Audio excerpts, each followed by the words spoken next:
there's magic coming. Oh, there's magic coming. Oh, there's magic coming. Where you gonna be tonight? Oh, there's magic coming. Oh, there's magic coming. There's magic coming. Get ready for the rest of your life.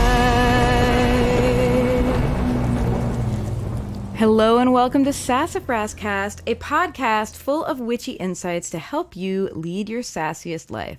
This is episode 12 of SassafrasCast, and today we are talking about money magic. I am Rorie Kelly, a tarot reader, singer-songwriter, and all-around personal growth nerd from Long Island, New York. If you're a patron, you have been tuned in as I get ready for the show on our private YouTube link, and you know that my studio is at ends with itself. I can't think of a better word. Because I have a brand new kitten, and kittens like to chew on wires. And so I have really had to rearrange and reconnoiter quite a bit to kind of kitten-proof my studio during these first couple weeks that we have her at home. She's brand new. She's very young. She's a Cancer. She was born on July 1st, as I understand it. And because I wasn't there, you know, she's an adoption cat. Friend of a friend's cat had kittens, and I ended up with this adorable little hell beast named Kaylee. And you can follow her, by the way, on the internet. This is who I am as a person. I have made an Instagram as well as a Twitter for my new cat, Kaylee. Her handle is all caps Kaylee on both platforms, ALLCAPSKAYLEE. And I have to tell you, it's been a real mental health move having a social media cat where all I have to do is type in caps and act like a kitten. It really, if you are like so many of us, if you need to be on the internet for professional reasons, and it's also a way of keeping in touch with people in these times when that's more challenging than ever, and yet you really experience anxiety and stress around like online interactions and social media, I highly recommend having a animal persona. It is really it's been so soothing to me, like especially on my days off when I'm like, maybe I want to interact with the world, but I don't want to have to pull up my professional channels. I don't want to have to think about, you know, kind of the Rorie Kelly brand or whatever. It's been a real mental health move to just log in as Kaylee and like leave ridiculous comments on people's statuses. It has felt really good. So might I suggest you consider a cat persona in your life. Anyway, we're going to be talking about money magic today. In just a moment, we are going to begin the witchy weather report. But first, I want to give a shout out to my patrons. If you did not know, you can support this podcast at patreon.com/Sassafras Tarot. That's patreon.com/SassafrasTarot for $1 a month or more. Of course, I picked the most two difficult words for people to spell to be my like professional branding on the internet, right? Sassafras and tarot. Sassafras, never the number of S's you expect. And a lot of people are not sure how to spell tarot. But here we are. This is who I am. I record these episodes live, and my patrons get a private YouTube link before each one so they can tune in for the live recording. I know I've got one or two patrons tuned in right now. I haven't seen any comments yet, but I hope you will comment as we go through the episode with your thoughts, questions, ideas, what have you, because I really love some of our episodes have been very interactive, and really like a couple of topics have gotten addressed that weren't originally written into past episodes. They just came up and got discussed because a patron said something in a comment right during the live broadcast, and I love that. I really think that's exciting, that real-time interaction. Patrons also get access to my Discord server, where we talk about all things witchy and wonderful, and they also get a shout out in each episode. Here we go. Thank you, Russ Green, Amanda Little, Pattie Belle from soulshepherd.love, Melissa Marie, Rachel Miller, Anti-Fragile Tarot, Grayson, Savannah Tillett, B, from Whimsical Solace, Millie Orozco, Ruby Marchetti, Brittany, and Hannah Westlock. I am so, so, so grateful that you are in my world. Thank you. Thank you for supporting what I do. Thank you for being a part of my community. I really just love the Discord that we have together. I love that we share our pet pictures. I love that we all kind of know what's going on in each other's lives and show up to support each other. And I love that we're a source of both like comfort and learning and also like giggles. Like some of the tarot memes that have been shared in that Discord server just make me laugh my ass off. All right, we're talking today about money magic. What I'm going to do first, however, is bring us to the Witchy Weather Report. If you're listening fairly soon to the episode release date, we are right around a full moon. This episode will be released most likely tomorrow, Monday, September 20th, 2021. I'm recording it live now on Sunday, September 19th, 2021. So if you're listening and this is still kind of fairly new and in time with you, we're about to have a full moon. The new moon this cycle was in Virgo. My sign, I'm a Virgo. I just had a birthday, August 28th. And that made this cycle really ideal for getting organized and going after goals and projects in a manner consistent with Virgohood, So we're talking about to-do lists. We're talking about getting organized. We're talking about making sure that the little details are taken care of because Virgos are very detail-oriented, really being, I think the key word might be conscientious about our goals. Now, with a full moon, it is a great time to give an extra burst of oomph to our intention this month. It's a great time to kind of use that magnetic big power of the full moon to pull in what we are trying to pull in for us. And it's also a very good time to identify what it is that we are ready to say farewell to. Perhaps to say no in order to say yes to something better in our life, to declutter ourselves emotionally and spiritually so that we have room and bandwidth to focus on the things that are really, really important in life. Because after the full moon, immediately after the full moon, the moon begins to wane. That is kind of a reductive energy, meaning that it's a very good time for us to clear space. Clearance as a keyword would be really interesting for the next 2 weeks. What can we clear to make way for something better? So with that in mind, I am going to go ahead and pull a card for us all to just kind of give us an idea of the energy coming our way. I'm reading today from the Wildwood Tarot, which has a little tagline underneath the title, Wherein Wisdom Resides. And this is by Mark Ryan and John Matthews, and the cards are illustrated by Will Worthington. I really like this tarot deck.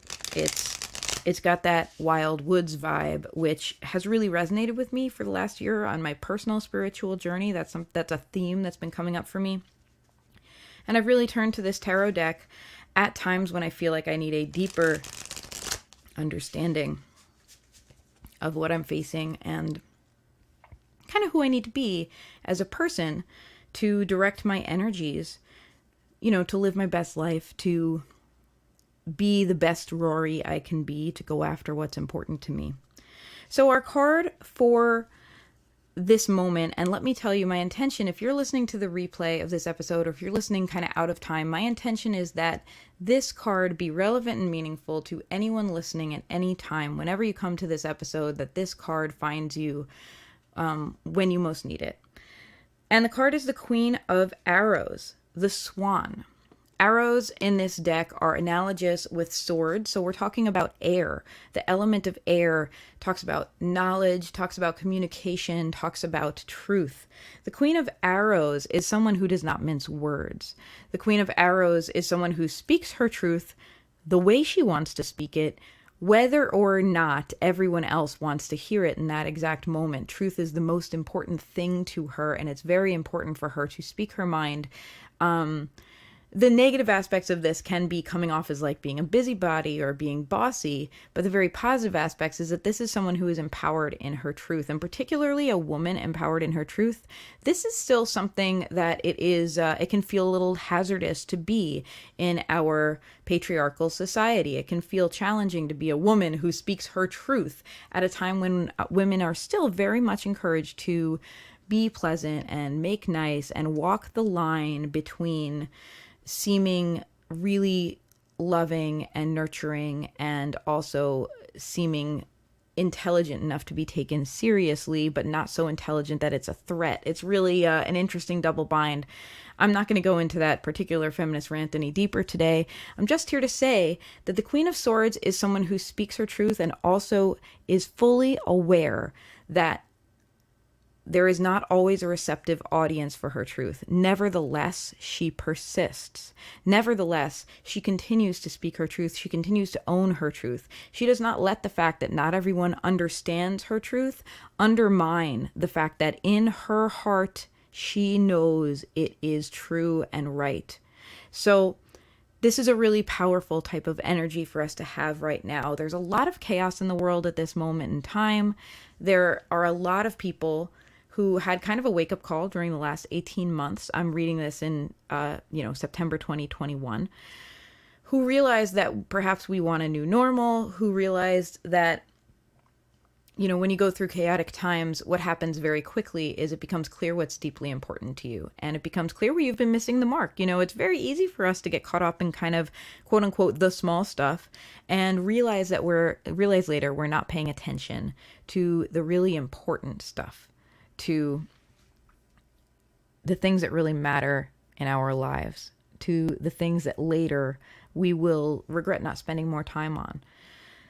And the Queen of Swords is someone who holds tight to her truth amidst the chaos. The Queen of Swords isn't willing to sacrifice her truth in order to kind of re-enter things in a, copacetic way. The Queen of Swords is going to hold tight and grasp her truth because she knows it is important and she has lost it in the past and she will not lose it again. She knows how precious it is. So I really encourage you at this moment in time to hold on to your truth. If you're not sure what your truth is, spend some time thinking about that. Spend some time, whatever kind of does it for you, whatever helps you gain mental clarity. For some people that looks like meditation. For some people it looks like journaling and writing. Morning pages are a really great practice for a lot of people, where you get up first thing in the morning and write 3 pages front and back, just brain dump. And that can bring a lot of clarity for us if we do it consistently and reflect on what we're writing later. For some of us, we access our truth by speaking to others, and that allows us to suss out how we feel about a certain situation. For some of us, we access our truth by gazing out the window at nothing in particular and just allowing our thoughts to settle and land where they may. You know best what works for you. This is a good time for you to get in touch with your truth deeply and for you to honor it in as many ways as you can. This doesn't mean you have to shove your opinions down everybody else's throat every second. It does mean, though, that you need to speak up for your truth when there are times that is called for. It's not a time to be a shrinking violet and say, oh, whatever everyone else thinks. It is a time to add your voice to the conversation and speak earnestly on behalf of what you believe to be true and right, because your voice has value. And you can only add value by earnestly speaking what you believe to be right. That is our witchy weather report today. And this brings us to our topic of the day, money magic. I have spent a lot of my practice on money magic, largely because I am an artist and a freelancer who is doing my best to do my calling in a current paradigm that, really doesn't make that super easy for artists and freelancers. And it has required me to really focus on money quite a bit in my life. I am not someone I don't consider myself to be like a greedy, money hungry person, but I do understand how freelancers and artists can get painted that way when we appear to be very money focused. And the reality is just that, like everyone, like you, I'm sure, listening to this right now, unless you're very, very lucky, in which case, hey, I'm happy for you. we have bills to pay, we have our basic needs to sustain, and the path towards sustaining those basic needs involves an exchange of money. We have to get our needs met. And in our current capitalist paradigm, that means we have to find a way to bring money into our lives, right? To earn money. And so money magic is a big part of that. And I am someone who personally views, you can have a different opinion of me, but I'm going to share this because I think we demonize the pursuit of money sometimes. I think we have a real virgin whore complex around money. And I'm going to go a little deeper into that in a moment. Where we put all these expectations on money to provide for us, and yet we also at the same time view money as dirty, view people who pursue money as greedy. We have the word, especially in the arts community, and it's really interesting that this only comes up in like the arts community or certain spiritual communities where people are deeply dedicated to a craft or a passion. The word sellout exists. And certainly at no point when I had like a corporate 9-to-5 day job was I ever called a sellout for having a corporate 9-to-5 day job, which I had at the time to pay my bills. And yet we call artists sellouts for perhaps putting something too commercial out, or, whatever someone's opinion of what too commercial means, or spiritual people for perhaps signing on with something that might give them a bigger audience for their message. We may call them sellouts rather than doing everything grassroots and DIY, for forming some type of partnership that enables them to get to a larger audience. There's this real sense that if you do something that allows you to make money more efficiently, or even the perception that you might want to, because these particular things that I'm talking about, right, like partnering with people for a larger audience, changing your art in such a way, or just allowing your art to evolve in such a way that is more quote unquote commercial, these are all very subjective, right? It's very subjective to decide what will or will not be a commercially viable step. And the fact that we associate these very, very subjective judgments with money says a lot about how we view money. Like, oh, it's a problem that someone who is living their passion and doing their calling wants to be supported in doing so. It's a problem that someone wants to get access to the currency that will literally provide a roof over their head, food for themselves and their family, healthcare, especially if you're living in the United States, where healthcare, unfortunately, is not a guarantee, which is a problem, but it's reality right now.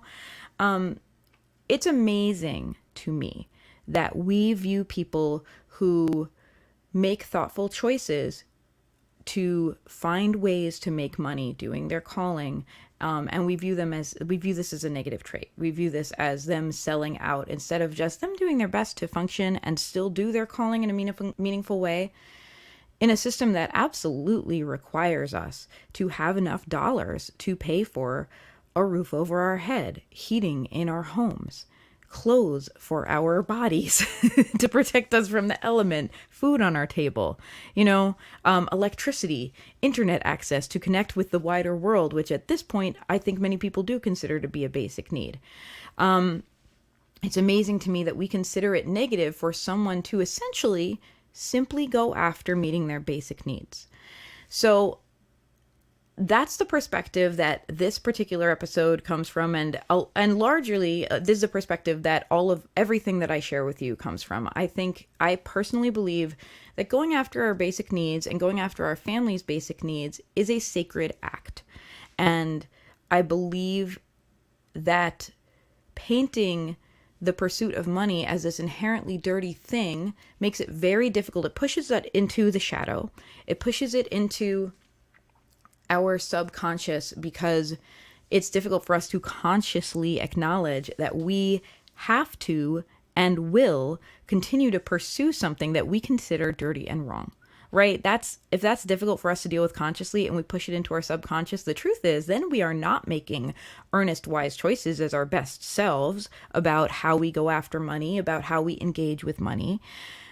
Instead, we are making choices from our subconscious. We are making choices from whatever beliefs were kind of thrust on us as a child, whatever perhaps ancestral trauma we have around the topic, whatever, if you believe in, the karma of past lives, whatever it was that has kind of shaped our subconscious view of money, that's what's driving the bus instead of our conscious mind, which has the ability to take a pause and say, hey, maybe I don't want to do this exact way. Perhaps to act in my integrity, I have to think this through.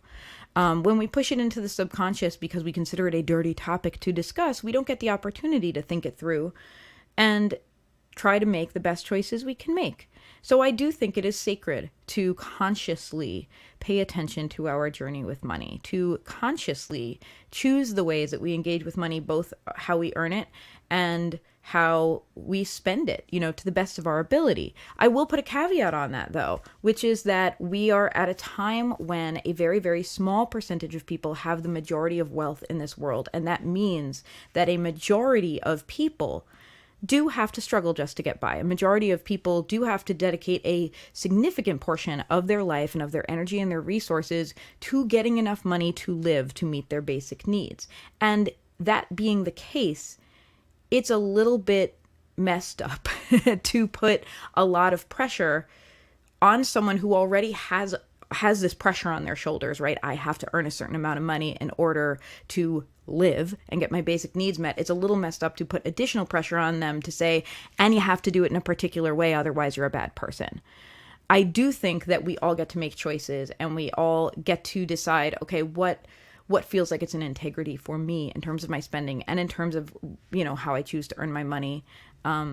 However, some people don't have that choice. Some people, it's like, it's not about how I choose to earn my money. Are you kidding? It's just about how can I possibly get enough money to keep myself afloat? They don't have an opportunity to think about it as a moral question because it's really so day to day for them to make sure that their needs are met.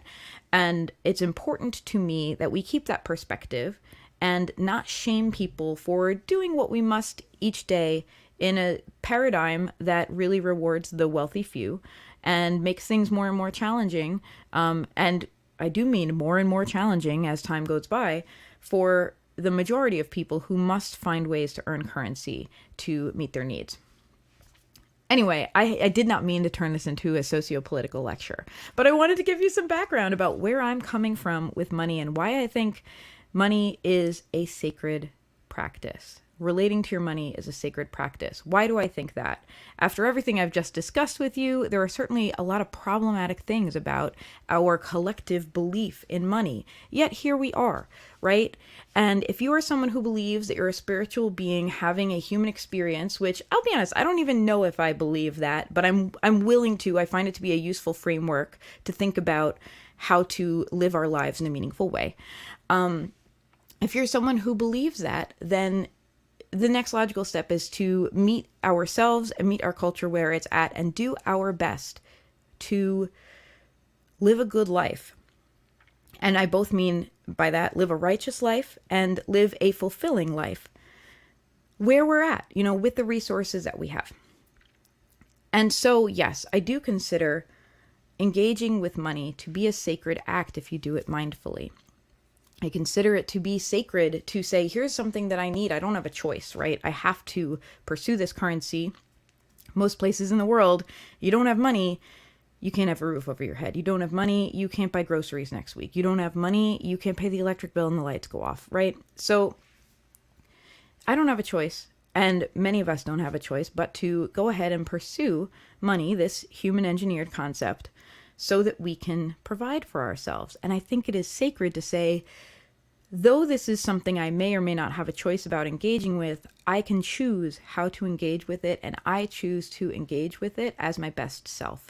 And in so doing, I acknowledge that that means I'm going to have to pay significant attention to it. I'm really going to have to drag all of my thoughts about money out of the shadow and bring them into the light so that I can examine them and so that I can approach making money and spending money and engaging with money as in a way that is in line with my highest good and my calling and who I want to be on this planet at this moment.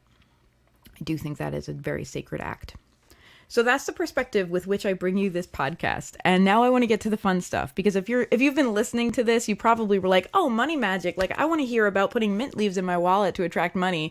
And you just got a socio-political lecture from me for a good 10 minutes. So thanks for hanging out. And what I'd like to do is I made a list of 30 money magic practices at the beginning of this month. I decided on a whim, not on the 1st, but on like September 2nd or 3rd, that I was going to make a list of money magic practices and do one thing every day, like do a little money manifesting challenge for myself for the month. And I've been fairly public with it. If you follow me on social media, you have been seeing me make posts about this. If you're on my Patreon, I made an actual channel for this on our Discord server, and a lot of us have been talking on a really personal level about what we have been doing to kind of shift our relationship with money and our, successes and our challenges with that. And it's been a really meaningful conversation to have. For me personally, I'm just at a moment in my career where I need to focus a little more on money. This is kind of a thing that happens to everyone, right? And even more so to freelancers, where there's an ebb and flow. There are times when finances are going great, and there are times when finances demand a bit more of your attention than they did previously. And I'm in one of those cycles where I need to pay a little bit more attention right now. And so it's been really meaningful for me to have those conversations with my patrons in the Discord server, with people commenting on my money magic posts on social media. It's been really special for me because I consider myself to be on a learning cycle. Anytime I'm in one of these cycles where I need to pay more attention to my money, I view it as an opportunity to really learn and grow. Anyway, what I thought I would do is read through this list, which I have already shared with my patrons at the beginning of the month, of different ways to engage with money spiritually. And I'm going to talk a little more about each of these things and my own experiences with them. Like I said, this might be a longer episode because money magic really has been a huge part of my spiritual practice for kind of the whole time I've been engaged spiritually. So I'm just going to run through these, and I'm going to pause and share with you some of my own experiences with them as I go through them. I can't remember how many I made. I think it is about 30. I was just shooting to fill 2 pages of my bullet journal. If you're watching on YouTube, you can see me actually hold these pages up to the camera. If you're listening, well, don't worry. I'm going to read it. It's okay. All right. Number 1, money bath. I love the idea of a money bath. I love the idea of just taking a bath. I love baths. I'm a bath person. I'm one of those people. I love the idea of a bath aligning with your intentions, not just to clean your body, but also to give you a fresh reset for whatever intention you are focused on in that moment.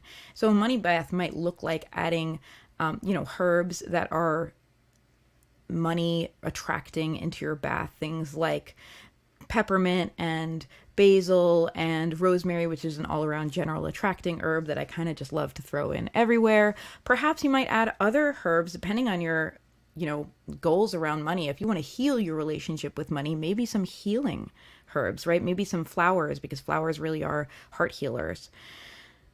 I love the idea also of adding some purification to that, right? Perhaps throwing in some sea salt, or I love to throw in Himalayan pink salt because the pink kind of gives that an added healing property. So you're taking a bath and you are not just kind of cleansing yourself. You are literally steeping yourself in good energy to aid and abet you in your seeking of bringing money into your life. And I've definitely done a few money baths in my time. I love baths, so I do a lot of baths. And lately I've done a couple of money spirit baths. I'll talk to you a little bit about that later, because the Witch You Got This section of this podcast is going to be all about engaging with money as a spirit. But for right now, I'll just suffice it to say that that's been a part of my money bath practice too, has been including a meditation, engaging with the money spirit. Okay, money drawing candle spell. This is kind of a no-brainer. When I want to do something magically, a candle spell for me personally is where my mind goes. I love candle magic. It's very accessible. It feels witchy, I think, to most of us. I think most of us have this really nice aesthetic around like, oh, I'm going to light a candle and I'm going to focus on my intention. That feels really like a powerful ritual. So that is... Candle spells have been a huge part of my money magic practice, and it really has looked like me lighting candles. I lately, if you go to any local witchy shop, You can find, the little small spell candles that burn down fairly quickly. You can find what's called like 7-day candles. You can find a variety of different types of candles. Lately, what I've been doing is going for a larger candle, like a pillar candle or something like that, and lighting that candle when I am focused on giving my energy, to this intention a little bit every day. And I don't push myself. I'm no longer, this is my personal approach to my practice. You can have a different one. It's okay. I am no longer obsessively like intent on making sure I do something every day for the same amount of time at the same time of day. I think that's really powerful. And just like as a freelancer with a really variable schedule, it just does not always work for me. So it really means that whenever I am able, I spend some time at my altar and I spend some time putting my energy and my intent into this money candle. And some of the things you can do with a candle spell are you can write your intention on the candle, with something like a pin, like just to get into the wax. I recently used a feather that I found in my front yard to write on a candle, which worked really well. Feathers have kind of a pointy end, and that felt very nice, and it felt kind of meaningful because it's a feather I often use in my magical practice anyway. So that added like a nice layer. You can dress a candle in oils, in herbs that you feel are, relevant to your intention, or perhaps in oils or herbs that you feel are relevant to you, right? If you're looking to attract money to yourself and you have a personal oil perhaps, or a personal incense that you use, that might be something to apply to that candle to really like reinforce that idea of me, that's where the money's going, me. To just give that like helpful road sign, like, yes, right here, please.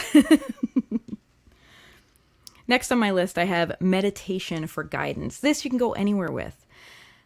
You can meditate to reach out to your higher self for guidance. If you believe in and work with any type of deity, you can meditate and reach out to them for guidance. If you are not someone who necessarily believes in anything other than your own subconscious mind, you can just meditate and allow your subconscious mind to supply some wisdom and see what comes of that. You can meditate and directly have like a guided visualization, or you can simply set the intention for your meditation. Like, I'm going to meditate for 10 minutes, allow your mind to drift. And yet the intention is that when you awake from this meditation, you'll have some insight that you didn't have before. There are 1,000,001 ways to do it. There's some great meditations for money on the internet. And I will shout out my patron and friend, Pattie Belle, who has a really great money meditation on her website, soulshepherd.love. Spelled just like it sounds, soulshepherd.love. I'll put a link to that in the comments. She has a really nice meditation that is free when you give your email address that you can download and listen to help you with your money journey. Visualization, I think I talked a little bit about that. You can also visualize, instead of perhaps visualizing a guidance type of meditation, you can visualize money coming to you. This can take many forms in the 21st century. You can literally visualize dollars. You can visualize the energy of money flowing into the palms of your hands. You can visualize yourself with a big basket catching money falling from the sky to you, especially if you're trying to kind of, I don't know how I'm going to get this money, but I need to make it work. That kind of energy. You can visualize your bank balance going up. You can visualize yourself going and checking your bank balance and seeing $100 more in there than you expected to see, or whatever. So visualization is really powerful, and I advise you to play with it in a way that feels natural to you. Some people are going to love those very symbolic visualizations, and some people are more very practical and like, yeah, I just want to like open up my banking app and see that higher number. So whatever works for you, you know best. Next on my list is wearing corresponding clothing or jewelry charged with intention. If you are watching the YouTube right now, you can see that I am wearing a green shirt. I did it on purpose today because I'm like, we're talking about money magic. I'm going to wear green. Green and gold are great colors to correspond with money. In many cultures, red also corresponds with wealth and money. I really advise you to use your own feeling on this, especially in the US. Like, our money is green. So green is like, we literally refer to money as green sometimes, if you have the green. So for me, I do find green to be like a really powerful money color, followed perhaps by like gold. If you feel differently, like, pick a color that screams money to you, because every practice is personal and subjective. And just like Put on a ring that feels right to you. Put on a certain, a piece of clothing. Even maybe if you're the kind of person who wears perfume, like put on a scent that feels that way to you, that has the scent of like, abundance. And I want to caution you to think about the positive sides of money. I know that many of us have a virgin whore relationship with money, right? Where it's like we both want money, but we feel like the pursuit of money is dirty. And I know everyone has a little bit of that in our shadow side. And certainly it's something I've spent some time working on, but I'm not going to pretend I'm perfect. You know what I mean? I'm not going to be like, oh yeah, me and money, we're good now. It's a lifelong practice, just like any relationship. If you are someone who has that kind of challenged relationship about money, where in part you want it to feel good and in part it feels dirty or wrong to pursue money, I encourage you to allow yourself to soak up the positive aspects of money. Maybe focus on the earthy idea of money being a direct provider of your needs and benefits, rather than the kind of bling concept, which might feel a little bit gross to you. Do it your way. But if bling feels awesome to you, please visualize bling. Do what feels good. Or like bling yourself out, like wear some nice jewelry, wear something sparkly that really makes you feel like, yeah, I'm living my best life. Whatever works for you personally is the best thing to do. Next on my list is clean out wallet. That's something I do every time I am in one of those cycles where I have to pay a little more attention to my money. I clean out my wallet. I go through there. I take out any old receipts. I'm the worst with receipts because I have accounting practice. I make sure to write down everything that comes in, everything that goes out. And so I often will take a receipt and be like, gotta write this one down. And then the receipts clutter up my wallet. So I take out old receipts. I take out I think this month I took out an expired AAA membership card. I got the new card. I never took the old card out of my wallet, that kind of thing, and then even organize whatever money is in your wallet a little bit, maybe arrange your paper money by denomination, that kind of thing, in a way that feels good to you. That feels really good. And it certainly feels like, to me, it's one of those things of saying no in order to say yes. I'm saying no to this clutter in order to say yes to more wealth and abundance in my life. Rub peppermint oil on wallet, tip jar, or palm of hands. I love peppermint. Peppermint is absolutely a money associated plant. If you don't like the smell of peppermint so much, do yourself a favor, and just Google money plants, or if you go to Witchipedia, which is, as you know, one of my favorite resources, look up correspondences associated with wealth and money. And I am sure you will find something that resonates with you better if you're not a fan of peppermint. I happen to love peppermint. I think it's nifty. In addition to it smelling really nice, there's kind of a nice correspondence where peppermint, any gardener can tell you, is basically a weed. You plant peppermint in your garden, it's going to come back every year and it's going to spread if you're not careful about it. A lot of people prefer to plant it in pots. I'm the kind of person who's happy to have peppermint all over my property. I'm like, this is charming. I love it. But yeah, it spreads like wildfire. And so this is kind of a direct correspondence to abundance, right? We want our money to grow. We want it to naturally spread and leaf out, rather than us having to constantly, nudge it along. So I think peppermint is a really great representative plant of that. I will put a peppermint leaf into my tip jar. I did that for a day, actually, during my money challenge. It was really interesting. I would say fairly well on tips, not crazy. I've had a couple gigs. I'm a musician where, someone's thrown $100 in my tip jar or something, just dropped a Benjamin in there, casually. And every time I'm like, what? I didn't have any of that, on that particular day. But what was interesting is I did well, the tip jar really did fill up.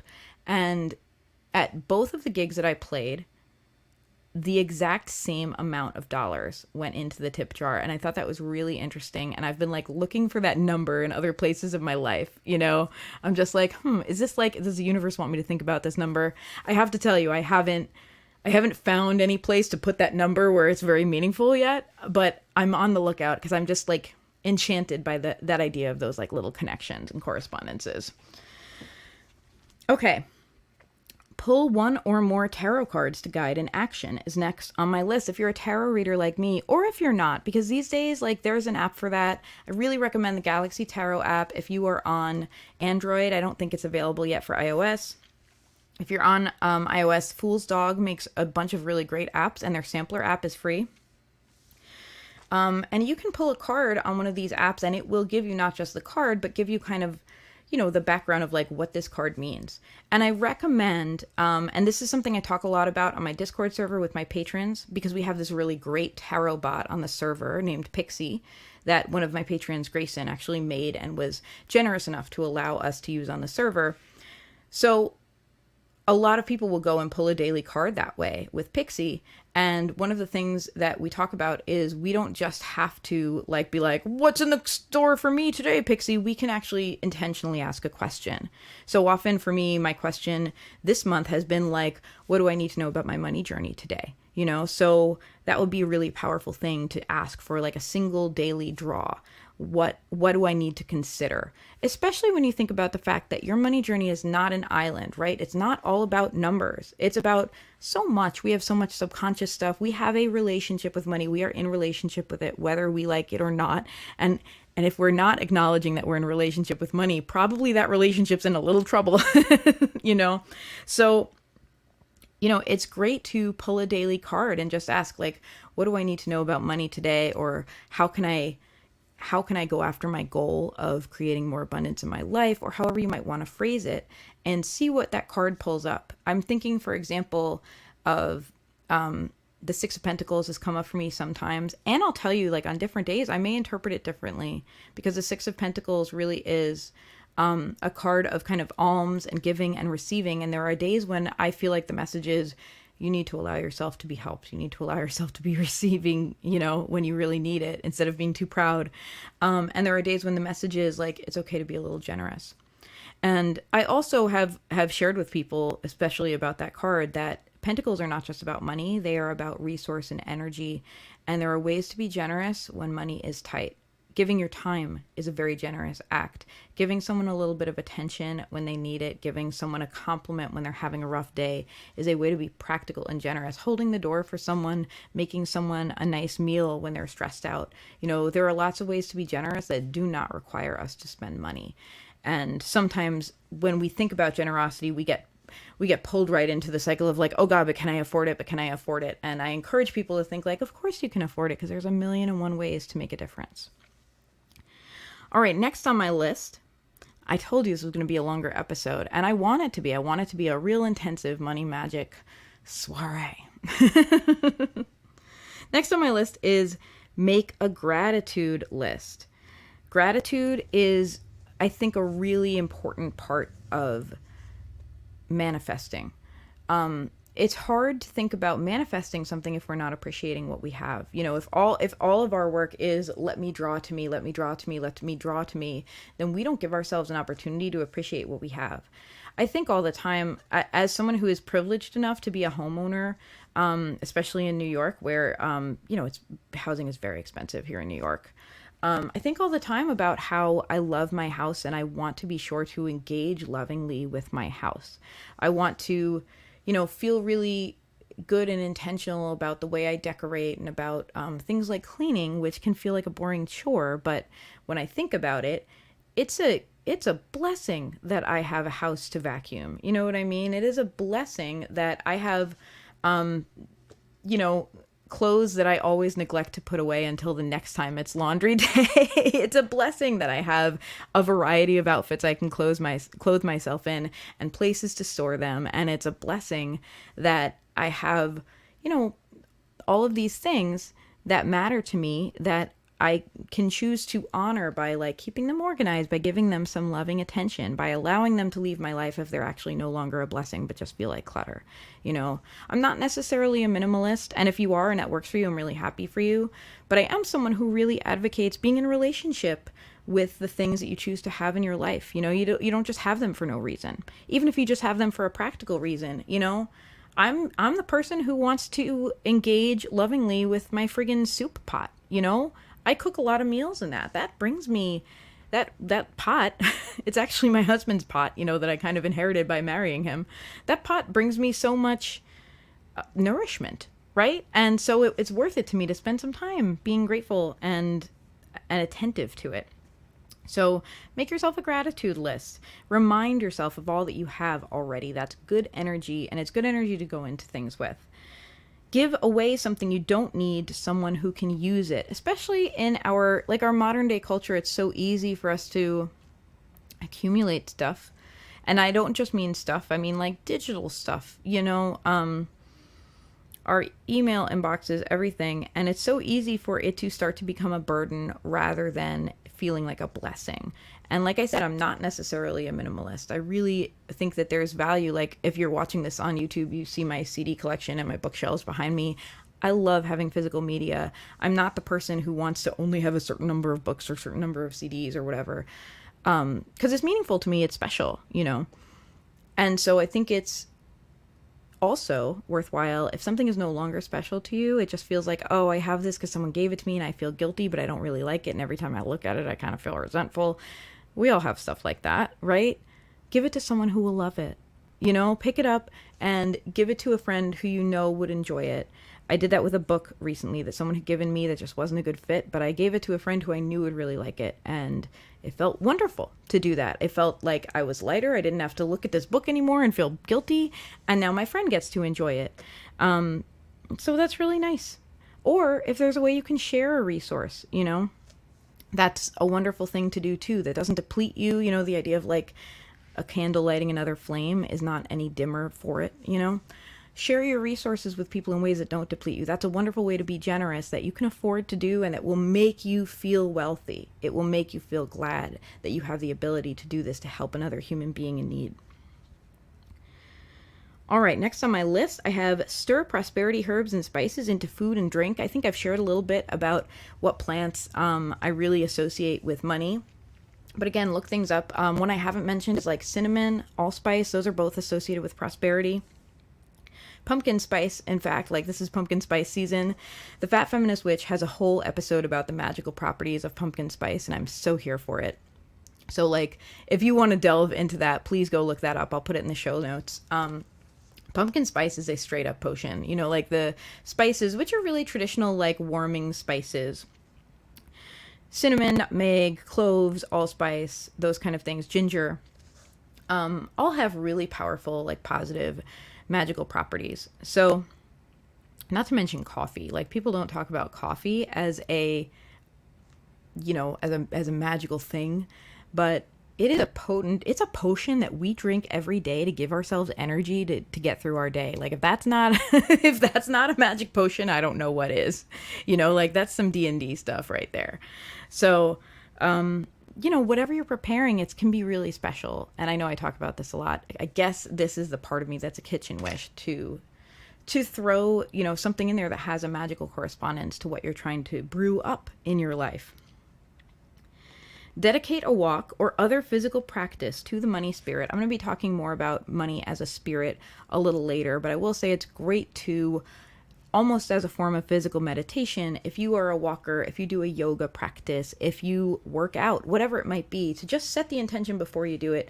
I am dedicating this in service to the money spirit, in service to, something or some being that I worship, in service to compassion for all humans, in service to abundance in my life, whatever feels right for you as an intention. It's great to set an intention for that and allow yourself to feel as you are doing physical work, right? As you are physically moving your body, that you are dedicating that energy in that service. I think that's very powerful. And I think that's powerful not just kind of energetically in a woo-woo way. I think it's powerful to our subconscious, to teach our subconscious, like, yes, I work towards my goals. I put energy in.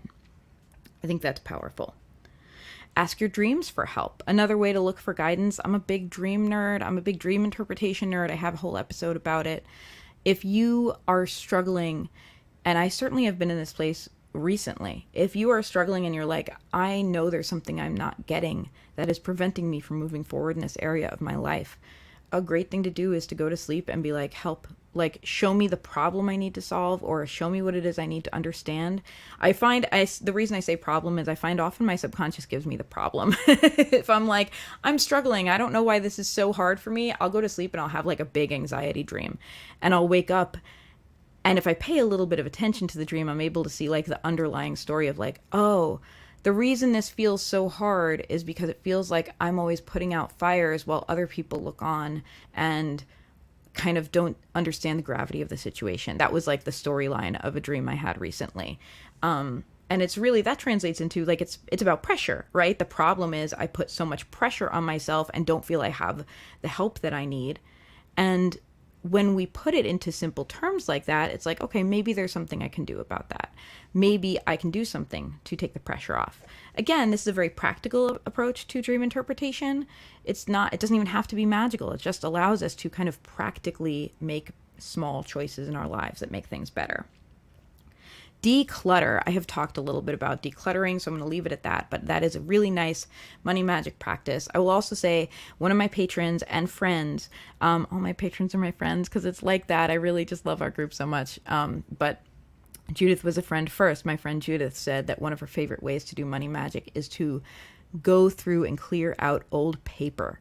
And that it works every time. You clear out old paper and money comes into your life. And I'm here for it. I'm like also like anything that'll make me organize my old papers. I'm like, yeah, sure, I'll take it. But that is something that she has brought up a couple times during this challenge, and I absolutely love it. Lovingly tend to what you already have. I think I inadvertently talked about this a little bit. If you're feeling appreciative of what you have, it is easier for you to go after more. If you feel like nothing's ever enough, you're probably going to keep feeling like nothing is ever enough, right? We need to acknowledge what we have so that when we get what we want in the future, we'll appreciate that too. Again, this is not just magic, it's also psychological. Listen to a money hypnosis or meditation. I recommended my friend Pattie Belle's meditation on soulshepherd.love. I really recommend that. Also, if you go on YouTube, you will find a lot of money meditations, and that can be interesting to just kind of go down the rabbit hole and see what comes up and see what resonates with you. Make a sigil. I love sigil magic. Some of my most powerful magic has been sigil magic, and the biggest kind of working I ever did, and when I say biggest, I mean turned out the biggest. It wasn't that I necessarily put a lot more energy in it. It was a sigil that maybe a little bit accidentally turned into a servitor, because I found that when I drew it, it kind of took the shape of a bee. And it was about money magic, and I called it the money bee. And I chose to not just make the sigil and forget about it, which sometimes is a method of activating sigils. I chose to interact with it, and I chose to, when I was gigging, ask the money bee to help me and put money in my tip jar and things like that. And I chose to put little offerings. I actually have like a colony of bees that lives outside my kitchen window, and likes to hang out by my sunflowers there. And I would like actually physically leave the bees some offerings. I would leave them something that I thought as an actual bee they would like, I don't know, a flower cutting or a little bit of honey or, some water or whatever. Bees often get tired and need water. So I would physically leave offerings for the bee, and I really chose to engage with it that way. And I will say it was like incredibly powerful, and powerful to the extent that I would gig and I would see bees around me. I'm talking about this now. I usually do not talk so openly about my specific spell work, because I a little bit have that belief of, to know, to will, to dare, and to be silent. And to me, to be silent means a little bit like, keep quiet about it because you don't need other people's energies and interpretations polluting your working. That's my personal interpretation of that. And this is a working that I did in the past. It was a couple of years ago. It was really, the results were really interesting to me and fascinating. And so that's why I'm sharing it with you now. So like I said, that might have been a little more of a servitor than a sigil. And I encourage you to look up both sigils and servitors. It did feel powerful. It does feel like something you want to be careful with, both from a magical perspective, again, and a psychological perspective. If you really believe that something has power over your life, that can be psychologically dangerous if it takes a turn, right? So I also encourage you to consider your mental health whenever you're doing magic, and consider, what you are and are not ready for, and if you have the support you need. So that's something people don't talk about too often.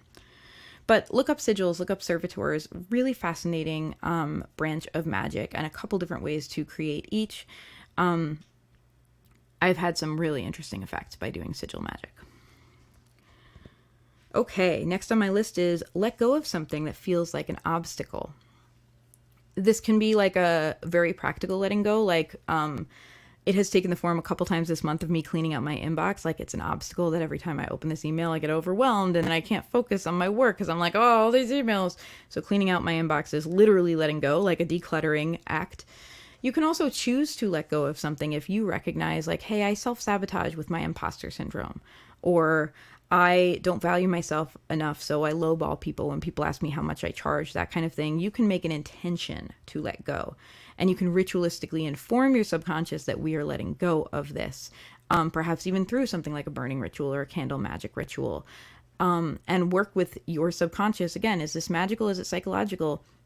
As usual, I don't care as long as it works. Inform your subconscious, hey, we're not doing this anymore. We're choosing something new. We're letting go of this belief. That can be really powerful. Make an offering to a helpful spirit or entity or your higher self and ask for help. I love offerings. I'm crazy about offerings. I do have some regular offerings I make on my own altar. For me personally, offerings have more to do with what's easy for me because I do it as a near daily practice. Often it's water because it's always easy to like leave a bowl of water. Sometimes if I'm making my dinner and having a glass of wine, sometimes it's wine, that kind of thing. Sometimes it will relate to my intention. Sometimes it will relate to if I'm engaging with a particular, entity or idea or spirit. I might make an offering that is relevant to them. An example is I worked with the Empress, which is a tarot card for, maybe 6 months, like a long time. And I put the tarot card up on my altar and I would occasionally make offerings to the idea of the Empress. And often my offerings would be coffee, chocolate, or wine because the Empress is a mom card. And I'm like, that's mom culture all over. Give me caffeine, give me chocolate, give me wine. So I was like, you know what? Let me make those offerings to the Empress. Because at the time it really was about me learning how to mother myself better, me learning how to be that nurturing force in my life. And that offering felt meaningful. And then ask for help. And it always feels easier to ask for help if you've just been generous yourself. Make a money jar or amulet. I absolutely love this. I think someone on my Discord server made a money jar and told me they had really, really powerful luck. Was it a patron? Maybe it was just a friend, like someone who saw my post on social media, said that she was really surprised and had like really good luck with it and ended up working a whole lot more because someone else gave a bunch of shifts to them. That's one of those things of be careful what you wish for. It was like, wow, I'm really tired, but I made a bunch of money this week. Remember, anything you ask for is going to happen through practical means. So first of all, you don't just do a spell and cross your fingers. You do a spell and then go do some practical things, right? To get your desire to you, to give your desire a channel to come to you. Secondly, be aware that it's going to have other impacts in your life, right? If you're just like, I want to make a bunch more money, you could find yourself working so much that you don't get a day off for several weeks and depleting yourself in other ways. So just be mindful, that there are benefits, like pros and cons to everything you do. And that I think part of a magical practice is acknowledging that balancing act, is acknowledging that everything is going to come to you and going to be a mixed bag because that's life, right? You take the bad with the good. Chant is next on my list. I love chanting. You can chant. Some people chant in rhymes and find it very powerful. I have to say I personally don't. And I know that's interesting to hear from someone who is a poet and a singer-songwriter. I find that I don't never have a rhyming chant, but I do find that sometimes it feels a little hokey to me. For me personally, sometimes I'll say something and it'll be arranged in like a flowery, rhymey thing. And I'm like, this feels dumb, like this feels like a silly movie, that I watched when I was a kid. And when I feel that I'm doing something that feels dumb, that is not energy that I wish to bring to a working, So for me personally, it feels better to kind of use direct, earnest language in my chants, to be specific and identify what it is that I am hoping to bring into my life and to chant that in as few words as possible while still being, as specific as I need to be. Your mileage may vary. I know a lot of people who feel that putting something into a more poetic form, giving it a rhyme and a meter makes it more of a special ritual for them. And so in that case, like, that's the best way for you to chant, then it's powerful. Then it feels like, oh, I'm doing something ritualistic. Then you're really tapping into your subconscious. That's powerful. I encourage you to do what works for you. Carry a money attracting stone or object. I've definitely done this a couple times. I talked about the peppermint leaf in my tip jar. I also have a couple of rocks I associate with wealth. Kind of any green rock is, wealth can be like a helpful association there. If you're like me and associate green with money, fool's gold is something that a lot of people use to associate with money. I have mixed feelings about it because it is called fool's gold because it's not really gold. So I'm like, I want actual money, not monopoly money. So that's my personal take. Some people just feel like, oh, I'm looking at something gold and it's really pretty and it makes me think of wealth. And that I can get with it on that level. So again, make sure it works for you. I will carry aventurine often. I find aventurine to be a stone that really resonates with me. I really like it. I like it in its raw form, especially. I also have a ring, a peridot ring, which is my birthstone. And it's in a gold setting, and I've had it since I was a little girl. And that is something that I sometimes will wear when I want to have like a good money day. You know what I mean? Like a good hair day, except a good money day. I'll wear my peridot ring in its gold setting. That feels like, especially because I very rarely wear gold. So it feels a little special. It feels like a really little special kind of energetic thing to do. Do something that feels good to you. Do a releasing ritual around limiting beliefs. This is really, I love a releasing ritual. And I have to tell you, for a long time I didn't. I was the kind of witch and the kind of person who is better at like attracting magic than releasing magic.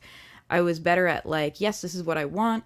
And I also have a little bit of a psychological thing where I've watched people say no in their lives, say anything but this. I don't want to, whatever it is, right? Like, I don't want to go down this path. I don't want to be like that guy. I don't want to be like my parent.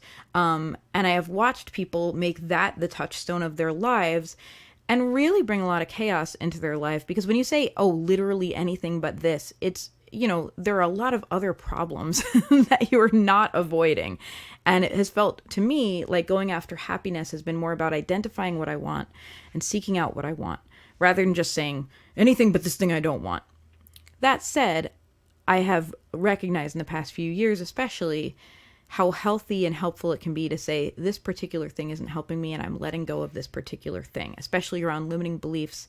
I did a 9-day releasing ritual at the beginning of, not this year, but last year, that felt really powerful for me. And it specifically felt powerful around like kind of reprogramming my subconscious a little bit and some of my habits, around, it was not just around money, it was around kind of self-worth as a whole. And I really found that it changed my behavior for, in my opinion, the better. Like, it made me stick up for myself a little more. It made me be a little more direct. And I had let go of a lot of beliefs that felt painful and challenging and damaging. In a 9-day ritual, every day for 9 days, I showed up. I named the things I wanted to release. I had a candle, and doing that ritual and doing it repeatedly, I think really did a lot for my subconscious. Often I did it right before bed, which might have also had something to do with it. Anyway, I think ritual can be really powerful. Again, not just magically, purely from a psychological standpoint. I think it really teaches our subconscious, this is a new belief, this is a new track we are following. Do a listening practice with the money spirit. I'm going to be talking more about the money spirit in the Witch You Got This section. But I think I've talked before about how if you have a spirit or deity or entity you're working with, that a listening practice rather than a talking to practice can be really helpful, really powerful. Do a healing ritual for your painful feelings around money. This is something I personally have done. I just recently did a healing spell for myself around some of these, like I said, limiting beliefs, stuff like that, to allow myself to heal my relationship about money and therefore see clearly what it is that I need to do. Especially with money, I think a lot of us have damaging beliefs. Maybe they came from our parents, maybe they came from our culture, maybe they came from watching someone you love make mistakes and not wanting to make those mistakes, but not necessarily knowing what to do instead, right? Whatever it might be, a lot of us have issues around money, I think very few people don't. And I think, again, if you're at the point of thinking you don't, unless it's because you've done a lot of work around it, that's the first problem, right? The first problem is admitting that there's a problem, and I don't see how you can grow up in this culture and not have some stuff around money, personally. And if you don't, good for you. You know what I mean? But dig deep on that, like do some self-reflection. I have found it really powerful to just set the intention of like, let me heal my relationship with this. Let me heal my feelings with this, especially when I'm not sure what needs to change. And I will tell you, sometimes a healing spell, the first thing that it does is throw the problem in your face. Sometimes a healing spell means that I want to heal my emotions around this. I want to heal, for me personally, like it's been around, likability, lovability, those kind of things, like wanting to heal your sense of self-worth. And often the first thing that comes out of a spell like that isn't me feeling instantly better, which is what I'd like. Instead, it's really like my subconscious showing up and being like, this is why you feel this way. And really like serving me up some painful moments of my past, serving me up the things that maybe led to this limiting belief. And that can feel like, what the heck, man, I just cast a healing spell. But in truth, what's happening is you ask to solve the problem. And the way to solve a problem is by looking at it, earnestly, and identifying new paths and new decisions you can make. And so a healing spell, will throw the problem right in your face sometimes. So I do let you know, like, be conscious of that, be emotionally ready for that. Prepare to perhaps give yourself a little extra support during that time. Okay, we only have a few of these left. Do something to beautify and honor your financial life. I really like the idea of just kind of decorating your financial life. The same way I talked about engaging lovingly with my home to kind of just honor it, to honor the fact that it's a real gift. It's a real blessing that I have, this house and all of that. Maybe do the same thing with your financial life. Maybe you can make your wallet where you keep your money really nice. Maybe you can make a little area where you sit when you do your bills and when you do your invoicing, perhaps if you're a freelancer, when you do anything relating to your money. And maybe you can really make that area special. Maybe you can look up some feng shui. Maybe you can do it in the money drawing area of your house. Maybe you can, plant a plant there that speaks to you about money, like something to really just, instead of, often money feels like an obligation for us. And instead, I'm encouraging you to do something that celebrates it. That's like, here's something that is going to make this a positive experience every time I engage with my money. Very powerful. Like, what would it feel like if engaging with your money always felt special and good? How powerful would that be, like, for your bottom line, If engaging with your money felt good, how many great ideas would you have about what to do around your money because you were joyful about it? I really think it's interesting. Do a protective working to protect what you have. Often we're caught up enough in trying to get more that we don't think about what we have. Do some protection.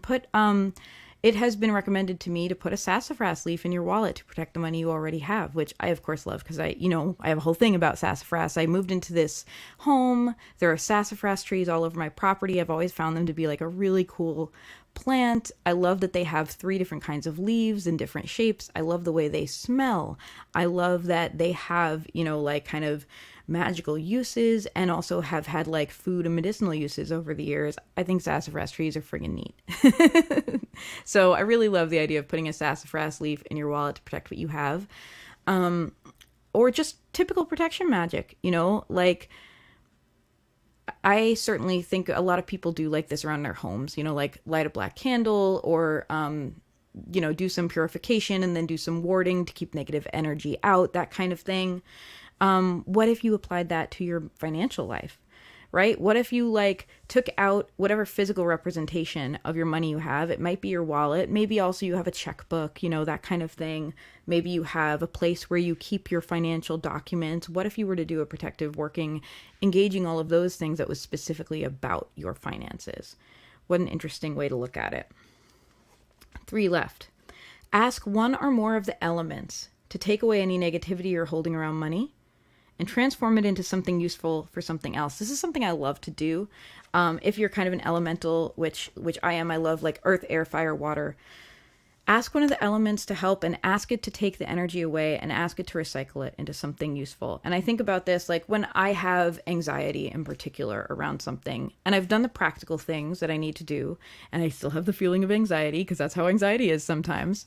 I will give it to the earth. I will visualize it flowing into the earth, and I will say to the earth, please take this energy and transform it into something useful, to something else. Energy is energy.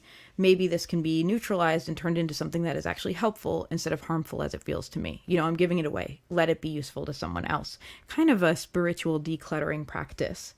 Conversely, my next idea is ask one or more of the elements to bring you money, pretty much as simple as it gets. Maybe even visualize holding out your hands, or visualize, if you're using earth, financial stability flowing into your body from the earth as you stand on the ground, that kind of thing.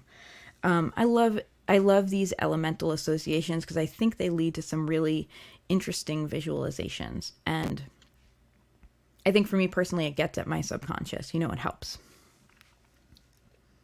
Here's my final idea on the list. This is not in any particular order, by the way. This is just a brainstorming, brain dump for me.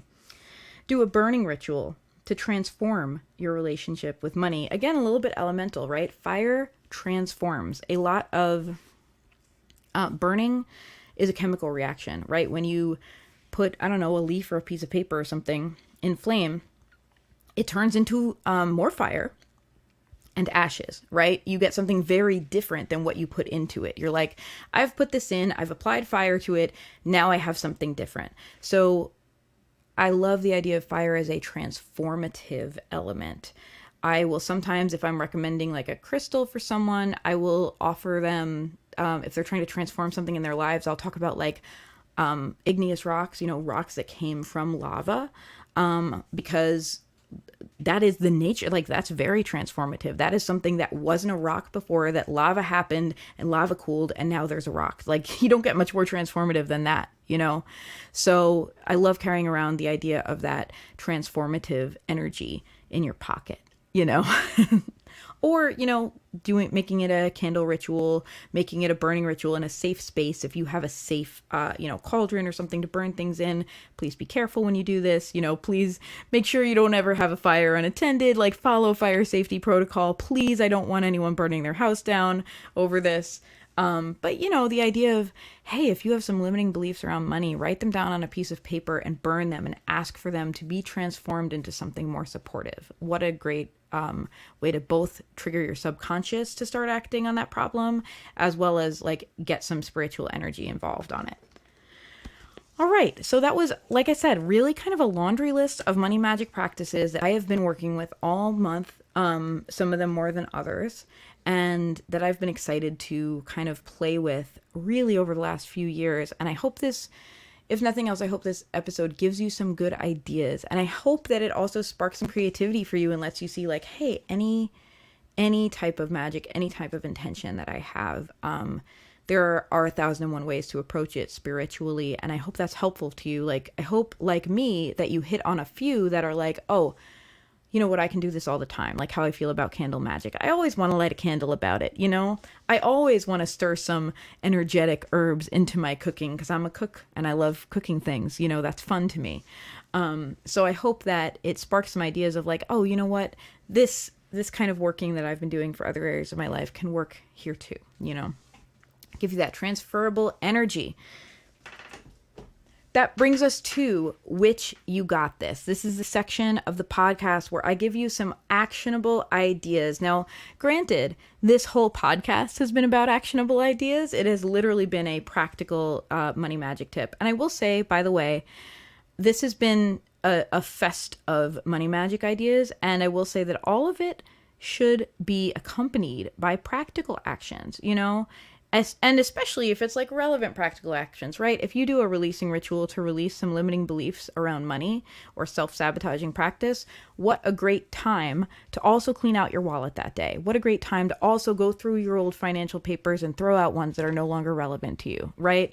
If you were doing something to bring money into your life, what a great time to also take practical action around that. Whether it is looking for job listings or maybe like putting a sigil on your resume, or whether if you're a freelancer like me, it is like, doing some outreach, making some calls, that kind of thing. What a great time to pair that when you are already kind of spiritually in that mindset. Anyway, Which You Got This. This is where I give you some practical tips to take the ideas in this episode and make them your own and go for it. in a really easy, actionable way. And what I want to talk about is working with money as a spirit. This is kind of a big topic, and you can read a lot of different people's opinions on this if you Google it. I follow Carolyn Elliott, who I know can be a little divisive for some people, but I really get value out of her emails and her ideas. And she talks a lot about following money as a spirit. A couple of other authors that I read, or, thinkers or whatever that I read, also like the idea of using money as a spirit. This is, again, one of those things that, is it psychological? Is it real? We can decide kind of how we feel about this. I'll tell you my personal perspective, which is that humans literally invented money. And of course, if you want to go down this rabbit hole, you could say humans invented God, right? Humans invented deity. You can definitely take it either way when it comes to that kind of higher power thing. But when I'm talking about money, money didn't just pop into existence the way trees grew, and humans didn't have anything to do with that. We just figured it out. Humans invented money. Humans invented the idea of, rather than simply bartering, having a currency that we could exchange that represented value, that we could give each other. At its heart, that's what money is, right? And certainly different cultures interact with money very differently, and different cultures may have representations of that type of value of exchange differently than we understand it in our current, for me, Western capitalist paradigm. So I don't want to imply that this is the only way we can engage with the idea of exchanging energy and value. It's just the way that right now in the Western world is very, very prevalent. What does that mean? We've invented this concept. We have all bought into it, right? We can all say, okay, money is, a consensual reality. It absolutely is. It's not a natural thing. It is no longer even in America. It's no longer backed by the gold standard or anything. It's just something we've all agreed exists and works a certain way, right? And in so doing, you could argue that we have created a thought form, right? We've created something that now has a life of its own, because although all of us are yes, we agree that money is like this, we also don't get the option of opting out. I can't be money is a consensual reality. I don't do that because my electric company will turn off my lights when I don't give them money. I do have to participate, and I am affected by the flow of money. And so this is what I mean when I talk about money as a spirit. Money is now something that kind of has a life of its own. And for me personally, kind of personifying these type of concepts has been useful for me spiritually. It has been useful for me to be able to ask myself, what would money say to me, about this right now? What would the money spirit feel about how we as a society have treated her? I talk a lot about us having kind of a virgin whore complex around money. I really do feel that way. And it makes me think wow, if money was if humans created money, and money is literally a child of humanity, right? Wow, what a messed up relationship we have with our child. We wouldn't treat a child this way. We wouldn't treat a child as simultaneously something we desired very much, but something we considered dirty. That's don't parent that way. And yet, kind of collectively, as the beings that created the whole concept of money, that is what we have done with money as a spirit. We have put so much of our subconscious stuff around energy and value and commerce onto money that it's really complicated at this point. And so for me, a very valuable thing has been a listening practice with money. Has been having, a visualization practice, and asking money to just speak to me, to talk to me and tell me what I should know and what I should be aware of. And not just for myself, but just, I view listening as an act of generosity, showing up for someone, showing up to listen to someone without judgment, just to be there to witness for them. I view that as an act of supreme kindness and generosity. And that is a practice that I have engaged in with money as a spirit. And it's been meaningful to me, and it's been helpful to me in thinking about, I think about money and relating to it as a little bit of a sacred practice. And it's been helpful for me to kind of give my brain that personification to enable myself to work with it in that way. Some of the ways you can work with money as a spirit are, as I just suggested, like a visualization, kind of like a guided meditation idea, where similar to those meditations where you walk into the forest and, meet your spirit guide or whatever it might be, what would it look like for you to walk into a calm place and meet money as a spirit and hear what it had to share with you? I think those type of visualizations can be very powerful, and I think they never stop being very powerful because I think what comes up in the moment varies dramatically, meditation to meditation. You can also kind of work with a money as a spirit like the way you would with any other spirit. You can set up a little altar. I love the idea. I have a money altar. I love the idea of having an altar, like I mentioned before, kind of celebrating money rather than making it something that feels like a stressful obligation. Celebrating its impact on your life, celebrating what money has allowed you to have an experience. I love the idea of leaving offerings, and I often do, to the money spirit, and choose something that's meaningful to you, or choose something that's easy, for you. Choose something that feels relevant. A lot of people straight up leave coins or dollar bills or something like that on a money altar. You can do that. You can think about what money represents and leave some representations. You could leave something like peppermint because it's associated with money. This is something you can feel out, and treat as a fun experience. Do a meditation, either of guided meditation, as I've spoken of before, or do an intentional meditation of, I'm going to drift off. I'm going to allow myself to get into a deeper kind of state, and hope that, my intention is that when I rouse from my meditation, that I'll have a better perspective on this. As a matter of fact, something I've been experimenting lately, because I'm really into sleep and dreams, and I've been a little sleep deprived because I have a new kitten. So I've been needing naps. And I've been frustrated that my meditation practice has been suffering a little bit from my lack of sleep. When you are not getting enough sleep, it's difficult to meditate without falling asleep. At least I find it to be. And I've decided to embrace it. I have several times in the last month intended to have a meditation practice, realized I was sleepy, and said, you know what, I'm going to allow this to be a different kind of spiritual practice. I am going to allow myself to drift off. If I drift off, I set up my body in a way that's like reasonable, and I'm not going to wake up with a sore neck or something. And I set my meditation timer, as I always do, and I set the intention that during this time, whether I fall asleep or not, I will gain some of the insight and perspective that I need, and hope that I wake up with it either having seeped into my subconscious or consciously given me some insight. I'm good for either or. I think that's a really nice practical way to engage with meditation if, like me, you are busy and, have a kitten. I can't even, I know parents have to deal with this every day, and I know that my kitten's going to grow a little bit out of being rambunctious and crazy every day. So if you're a parent listening to this, I'm just Godspeed. I'm sending you all my love. I know you have it much harder than I do. And I hope that you're easy on yourself in these practices instead of expecting a crazy amount of diligence out of yourself when you are also caring for small humans who really demand your attention constantly. I hope you find ways to adapt your practice to be one that is practical for you to get a lot of value out of. And I also spoke before, and this is still on my list to talk about with you, of doing a listening practice with money as a spirit. I really suggest this as definitely the guided meditation kind of energy. Allow yourself to visualize. It helps your brain, it helps my brain to give myself a familiar set of visualization cues if I'm doing something like this. I have a particular place I go to if I'm going to speak to the money spirit. And the more I do that, the more my brain gets the idea that this is where we go to do this, right? So it works for me as kind of a habit building thing.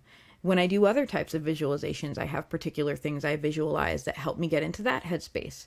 So I really advise you to do that and allow it to be a check-in. It can be a listening practice in terms of, hey, money spirit, how are you feeling? Tell me what's up. I'm here to witness. Like I said, I think that is a type of offering that is very generous and underrated.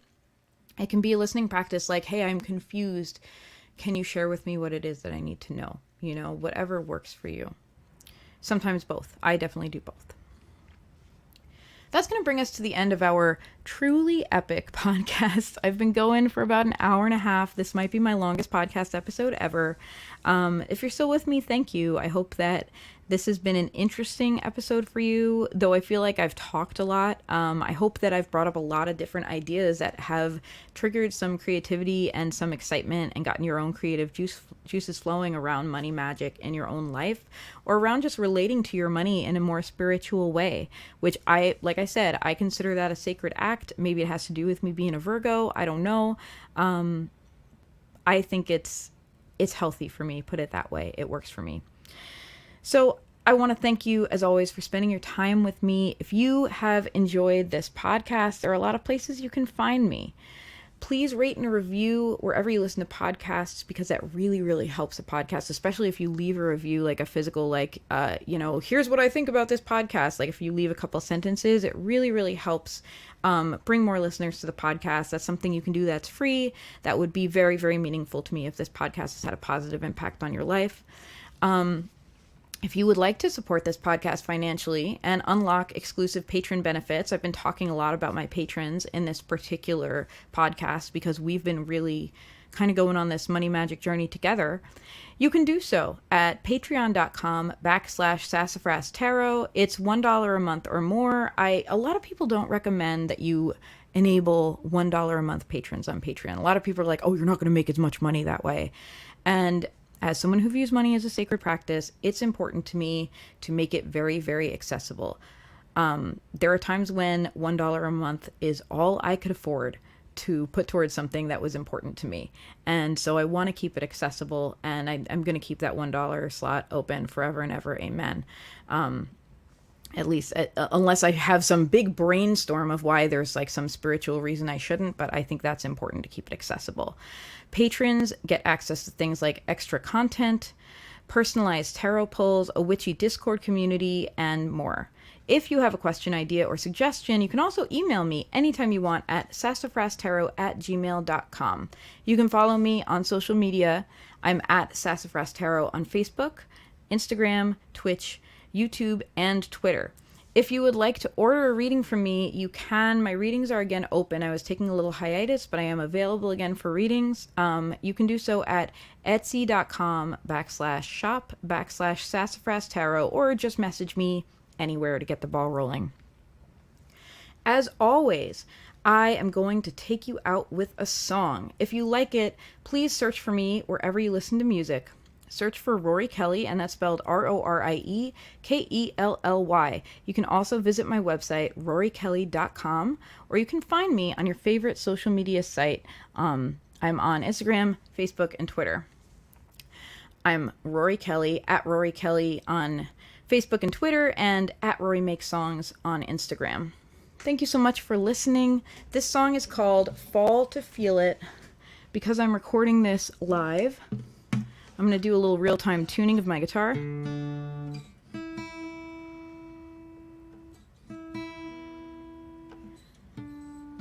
while I do so, I'll tell you a little bit about this song. Just like I would at a gig. I'd be tuning and talking. This is a song that I wrote about a friend's creative journey.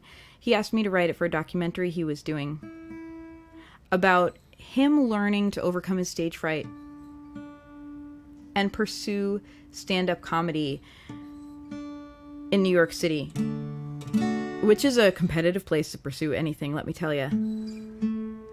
And when I was allowed to like see the documentary ahead of time, I was allowed to hear about his journey a little bit, and it really reminded me a great deal of what it felt like myself to pursue music and, kind of my own calling without really knowing what the heck I was doing. And I say that lovingly, like as an 18, 19, 20-year-old going like, I just want to get my music out there. I don't have a roadmap to give myself a good music career. I just want to do it. And so it really is about just going out kind of like the fool's journey and doing your best, even though you feel awkward, even though you're confused, even though you have no idea which thing that you do is going to work and which thing that you do is going to hinder you. And that is how any goal journey truly begins. It's when you commit to it in your heart, even though you are not sure. If you're completely sure, you're there's probably some holes in your plan and you're just not letting yourself see them. Because growth is involved anytime you go after something you love. And I thought it was a really good song to share for this particular podcast, talking about money manifesting, because it is about manifesting really the life that you want to have and going after it with an open heart and a sense of humor. It's called Fall to Feel It.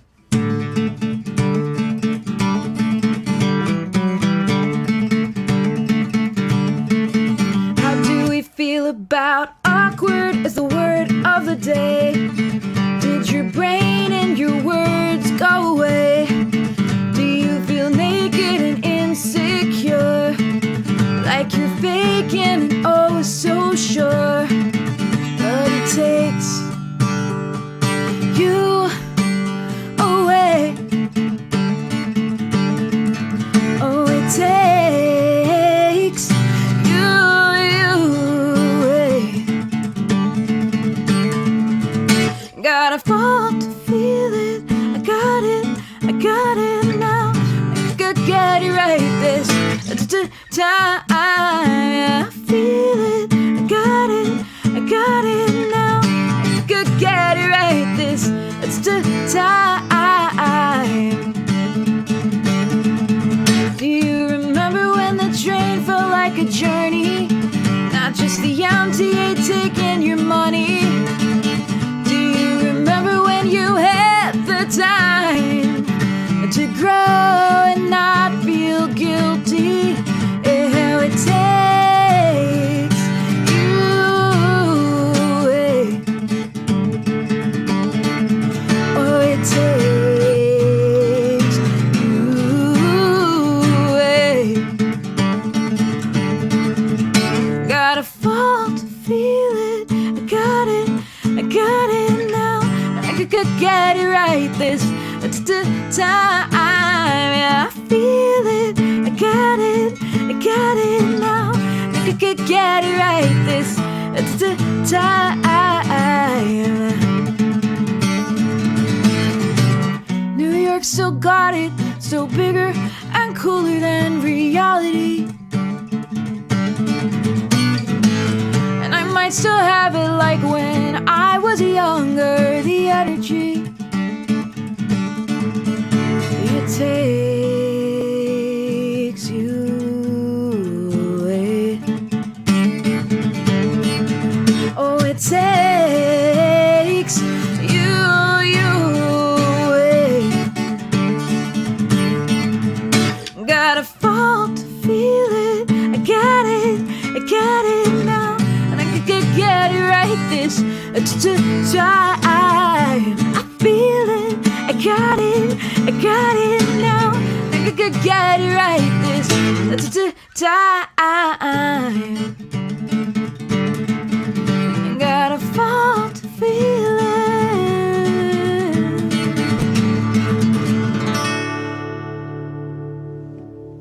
Thank you so much for listening, for spending time with me today. If you enjoyed that song, you can find it on the internet. Search Rorie Kelly, Fall to Feel It on Spotify. You can find it on my website. I'll put the links in the show notes everywhere you can get that song.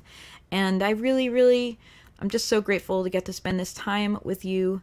I hope that your journey with money, whatever it looks like, I hope that it deepens and becomes more spiritual and more meaningful to you and helps you lead a more fulfilling life. I hope that the ideas I share in this show are useful to you and help you on your own journey, even if your journey looks very, very different from mine. I'm really here for whatever form it takes, even if it takes the form of you going, I disagree with that. I'm not going to do that. That's fine.